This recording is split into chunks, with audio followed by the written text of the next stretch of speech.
We all may remember the reports of the surge of thousands of unaccompanied, undocumented children from Central America streaming into the United States in the spring of 2014. Their arrival sparked intense controversy, but little dialogue or understanding. In the great tradition of public service journalism, Pipeline of Children provided accurate, timely, deeply reported stories about a major social and political upheaval in our country and in the Western Hemisphere. While other news outlets covered the symptoms of last summer, for example, children languishing in detention centers, it was the Republic that went to Central America to witness the violence and the poverty that are the root causes of the surge. Finally, and bravely, the series explained how decades of military intervention and political interference by the United States destabilized Central America and sowed the seeds for the crime wave that is driving their children from their homes. That's not necessarily what the readers and advertisers of a mid-sized newspaper in a conservative border state want to hear, but it's the truth, and it's essential to the understanding of the current crisis. To foster real-time dialogue, the Republic followed up the series with a town hall meeting at Arizona State University that was live-streamed online, an important public service in a border state where immigration is such a flashpoint issue. Then in the fall, the team returned to the story for a two-part follow-up called Revisiting the Pipeline. They focused on two siblings from Honduras trying to reach their mother in Texas.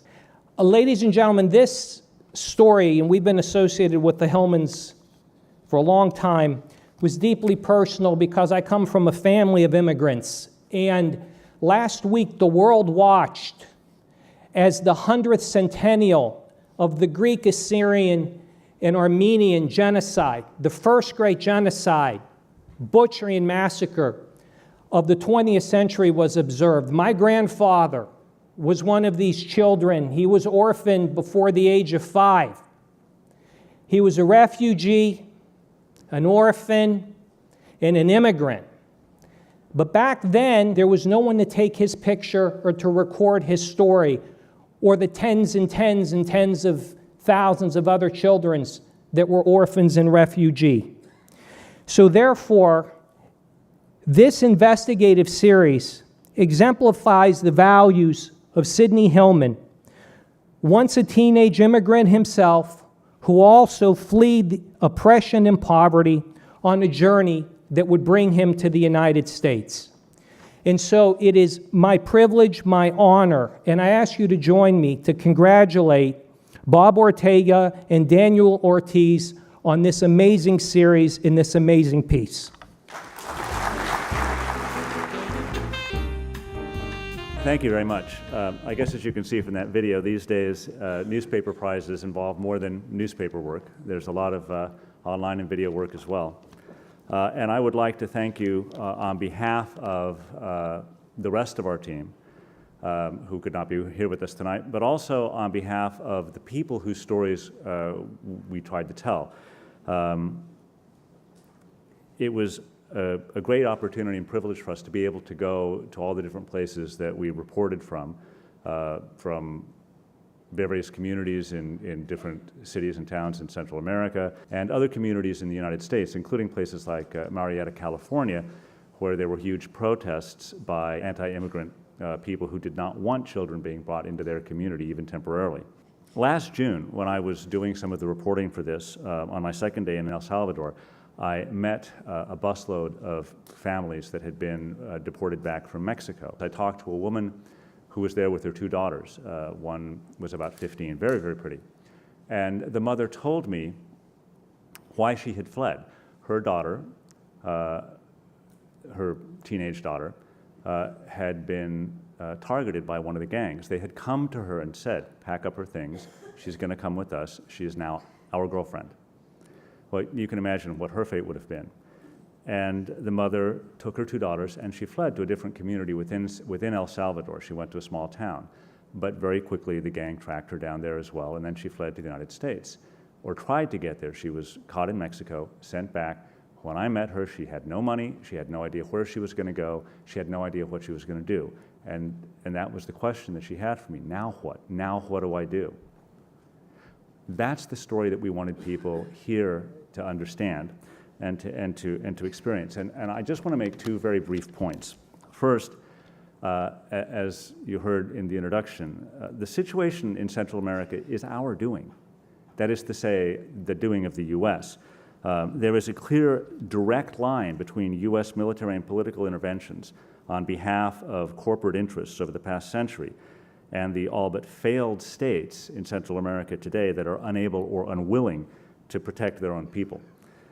From interventions in the 1910s and 20s, the CIA's overthrow of the democratically elected government of Guatemala in 1954, the dirty wars of the 1970s, the use of Honduras as a staging ground for the Contra War in the 1980s, the mistreatment of an earlier wave of Central American refugees in the 1990s that gave rise within the U.S. prison system to the Calle 18 and Mara Salvatrucha gangs that now dominate criminal activity in Central America.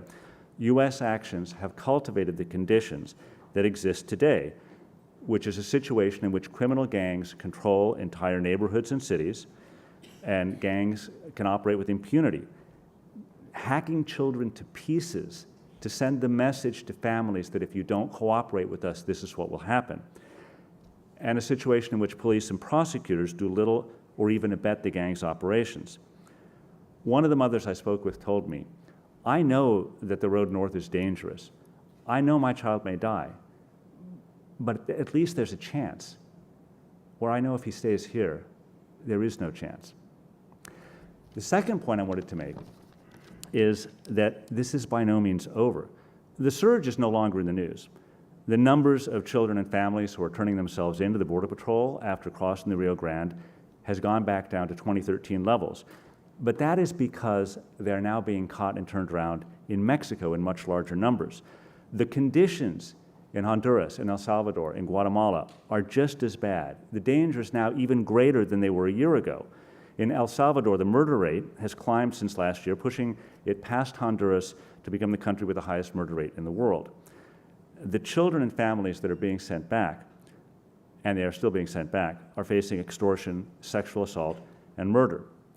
The Department of Homeland Security has a policy, and that's to deport the families as quickly as possible on the theory that knowing they will be sent back right away will dissuade families from trying to travel north. But while that may sound logical, it is factually, demonstrably false. Just as many children and families are setting out now as were a year ago. They're just not making it here. U.S. humanitarian assistance, meanwhile, is very little, very late, and poorly targeted.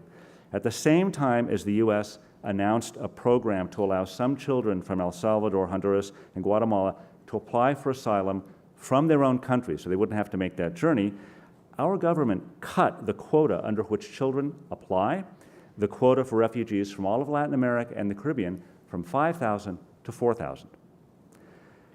Absent action, more children and more families will die.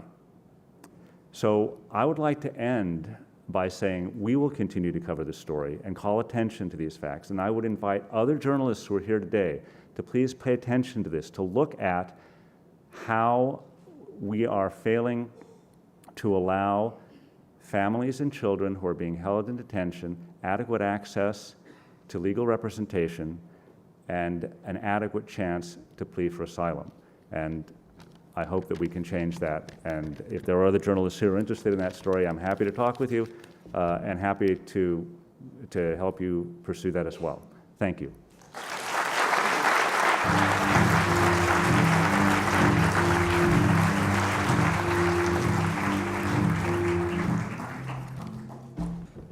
I would also like to thank the HIllman Foundation for this incredible honor. I can't tell you how thrilled I am to be here. I also want to make sure that I also thank all of our colleagues. This really was a team effort by the Republic. Some amazing photographers that we work with, our amazing editor, Stuart Warner, and also for recognizing very early on as this crisis was unfolding, how important this story was and to devote the resources to tell the story the way it should have been told. As the longtime immigration reporter at the Arizona Republic, I am haunted by many stories, but I still can't shake the children I met last summer living in the shelters in Reynosa, Mexico, a sprawling industrial city controlled by ultra-violent drug cartels just across the border from Mission, Texas. I met one group of kids in a little courtyard of a shelter run by the state government. They were crouching down Indian style on the bare ground, protected from the blazing sun under a fruit tree. They had all been caught by the Mexican immigration authorities trying to cross the Rio Grande into South Texas. There were about 12 of them. They were just kids, really, boys in their early to mid-teens. Yet they had traveled on their own more than 1,200 miles from Central America, some escorted by smugglers on buses, others clinging to the tops of freight trains. I stood there taking notes while they told me about some of the horror stories they had experienced along the way. They were waiting to be deported back to El Salvador, Guatemala, Honduras, back to some of the most violent and dangerous places in the world. Some of them had lost friends, shot and killed for refusing to join criminal gangs. At one point, I asked how many would turn around and try and make the dangerous journey again after they were deported. Every one of them held up his hand. I can still see their bony arms raised in the air. The journey was dangerous, but staying home was worse. Later, they were taken to a little dining hall where a stern-looking woman in aprons served them la comida, the afternoon meal. They sat on plastic chairs at long tables. There was no goofing around like other boys their age. They ate in utter silence. I was struck by how young they looked, but also so old, like weary men trapped in the bodies of boys. I remember one boy with black hair and bangs looked up from his plate of rice and beans. He was about the same age as my 14-year-old son. For an instant, our eyes met, but instinctively, I turned my head away quickly. I didn't want him to see my tears. I didn't want him to know that I was thinking about my own children home safe in Phoenix. So really, I would like to accept this award in recognition of those migrant children and migrant children everywhere. I'm reminded as we sit here today, there are many more of them out there embarking on that same journey. Thank you very much.